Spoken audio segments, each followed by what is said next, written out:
Am revenit pentru fecioară. Da, hai să vedem ce cărți avem. Avem așa, Turnul Lumea,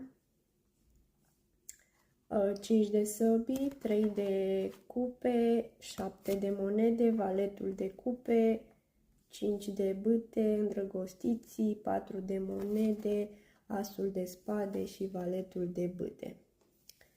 Ceea ce înseamnă că cu turnul se încheie o etapă importantă din viața voastră, de câțiva ani chiar, sau o perioadă mai lungă de timp, prin care ați trecut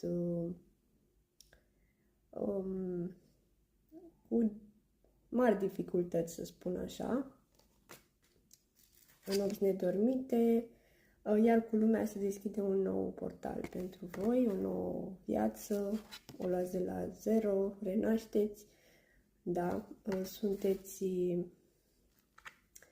aici, o să sărbătoriți o victorie, o să aveți parte de un nou început, lucrați la visul vostru, da, la afacerea voastră, la businessul vostru, cu Valetul de cupe primiți o ofertă. Aici aveți un conflict interior, nu știți exact dacă această ofertă este ceea ce trebuie, în dragoste mă refer, da? Pentru că avem îndrăgostiții.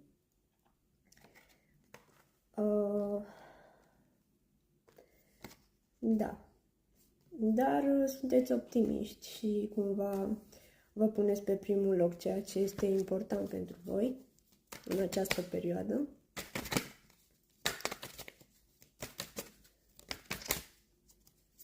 Da, hai să vedem ce urmează, viitorul apropiat,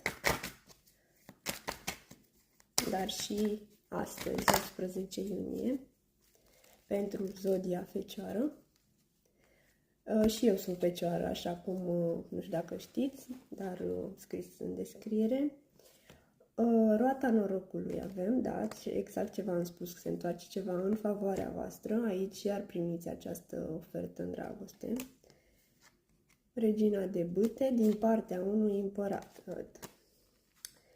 Regina de bâte și împăratul. Avem și un 9 de cupe. Asta înseamnă că primiți o ofertă de la un împărat, dacă sunteți